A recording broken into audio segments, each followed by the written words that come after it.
Hi, and welcome to TALTalks for the Center for Teaching and Assessment of Learning at the University of Delaware. I'm Rose Moravchik, the Assistant Director over at CTAL. I'm joined today by my colleague, Stacy Larkin. Hey, Hi, Stacy. Rose. Hey. Great to see you. So typically, I am the host of this podcast, but we're changing things up for our first one this semester. We want to tell you also a little bit about this new podcast title. So what's our title? Our new title is TALTalks, so Teaching and Learning Talks. Sort of a spin of TALTalks, TED Talks, and now we have our new podcast title of TALTalks. And it goes with our brand new website. Yes. Easy to access redesign. So as I said, typically I will be hosting this podcast, but Stacy is joining us as a guest host today because I actually facilitated the program that we're talking about. Right. So no pressure. No pressure. As the host for today, Rose, can you tell us a little bit about last week's roundtable? It was about classroom community. Can you tell us how you structured the session? So we tried to practice what we preach in CTAL, so we structured it really around a lot of interaction. But we started off, I introduced our participants to the sort of ideological framework for classroom community that I use from Parker Palmer, and then I introduced everybody to some of the basic big takeaway points from research about classroom community and student persistence. And then we spent most of our time together just learning, sort of modeling this idea of community in the classroom, and we'll talk about kind of how that worked, but I thought it was a lot of fun. It was a lot of fun. It was really engaging, yeah. Right. And we also had a great attendance, so there was a lot of great ideas being shared. Yeah. But you started off the session with a quote posted on the slide. Yeah. And that was a quote from Parker Palmer. Such a tongue twister. Yes, it is. But can you tell us about that quote and why you started with that? Yeah, when I was organizing the session, was looking for some kind of philosophical framework for how I would present this, because that's in keeping with how I like to teach. I have a humanistic background, and that's something that appeals to me. And I found the work of Parker Palmer, who has a very famous book called The Courage to Teach, which is where I got the inspiration from. And he talks about creating the fabric of community. So that was kind of the quote that was up on the board when people came in. And that gave me some of the inspiration for the visual theme, too. We had a fabric theme, which also fits with my own nerdy interests about textiles and weaving.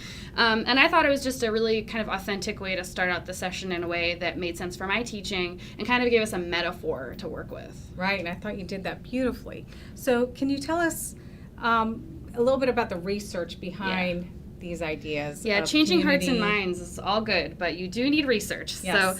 So I wanted to present kind of an abridged version. There's a lot of educational research about what it means to create a classroom community. So I focused really just on how these efforts to make your students feel like they belong actually helps them persist through college. So it isn't just about everybody feeling good about themselves, it's also about improved outcomes.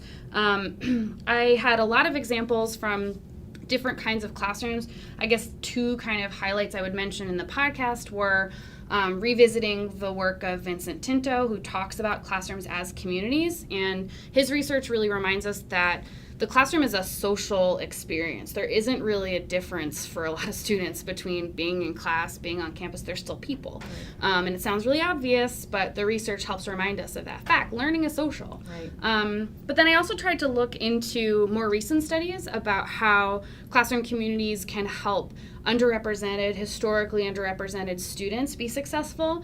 So Kianya Booker has some great studies about how African American women have outcomes that are improved when they're parts of classrooms where they feel as though they matter, where the instructor has created a sense of mattering and resourcing, that's been really important to student success for historically underrepresented groups. So I was very persuaded by that research. Right, and so the research is clearly showing that community is important in the classroom. Yeah. So how can instructors do this? Yeah, the million-dollar question. The research is interesting, the framework is interesting. So I wanted us to actually practice some of this, or seeing our colleagues as resources and getting that sense of everybody's voice mattering. So we made this station set up where we had 4 different kind of classic challenges to community. So one was controversial topics. We call that the civil discussion kind of challenge. One about group work, which was super popular that you helped facilitate. Yep. And then basic accountability challenges, so students not being prepared, students having cell phones on, and then the challenge that large classes bring. So those are like the four main areas we arranged ourselves in, and people could choose what challenges they wanted to talk about and kind of rotate through these different stations to have different kinds of conversations. Right. And I liked how you structured it, because you just didn't put them in groups and say, go talk. Right. You provided a worksheet, and the worksheet started out with a challenge. So everybody sat and read their challenge. And in my group, it was, my group was group work. Yeah. And so the challenge was presented, and then a list of strategies were provided. And the question or the ask was for the individuals to choose their top three. Yeah. And after they ranked their top three, we got together and talked about them. And it was a really engaging and interesting conversations, because everybody has their own experiences Right. and stories to tell. And by sharing those, we got, I think we all walked away with some practical ideas. That was we the can implement. idea. Yeah, and I think that, one of the things that I enjoyed about this exercise was that I had to keep interrupting people in the middle of very lively conversations, because people were trying to relate their own personal experiences, their own ideas about their courses to each other, and so really kind of helping solve problems, which was really exciting. That was fun. It's really fun when you design something and then it works well, Right. From my perspective. But yeah, we asked, our colleagues who attended to think not just about, which strategy do you like the most, but what do you feel comfortable actually doing?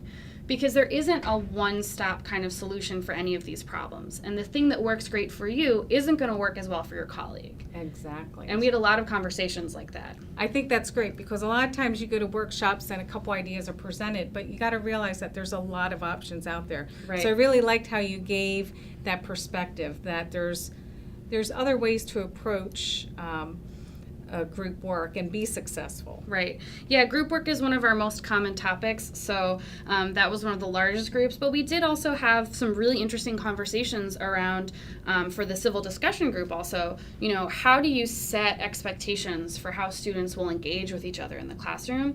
So we had some great conversations about how many rules you give students for participating, how you encourage them to uphold almost like community norms for speaking, and it was really, kind of sitting on the sideline of it, was fascinating to watch people talk about disciplinary differences in class level. So what would you do with freshmen versus seniors? So this wasn't intended to present everybody with a Band-Aid, but more an approach for how to solve these problems authentically when they come up in your own classroom context. Right.